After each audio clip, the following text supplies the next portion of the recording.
आबे छे आजो बरतिया रे चली जेबू काल सथिया रे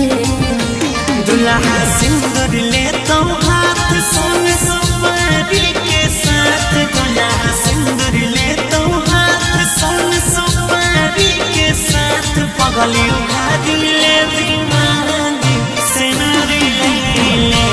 आवी जाइए मुँह में आगिया हमारो के दे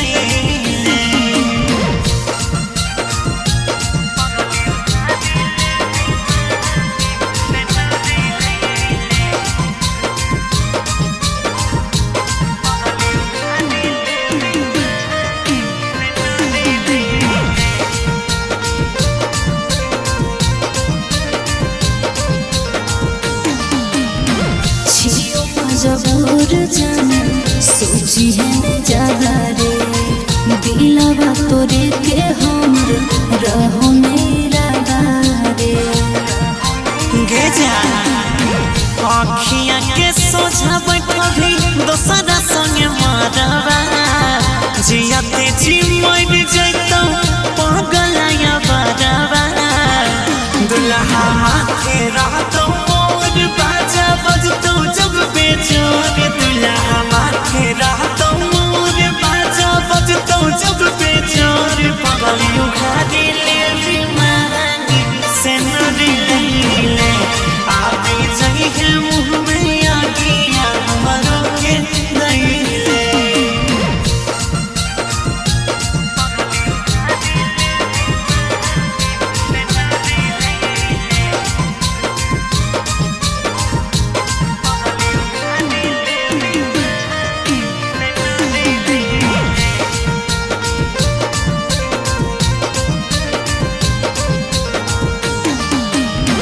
खाई के कहीं गिरिया ऐसा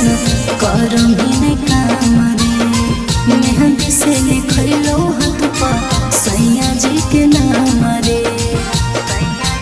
गे जा सैया जी के धोती में नहीं तो तोरिया चरावा देखी देखी छाती है गे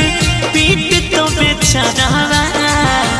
बनमी आशीष के जान छूट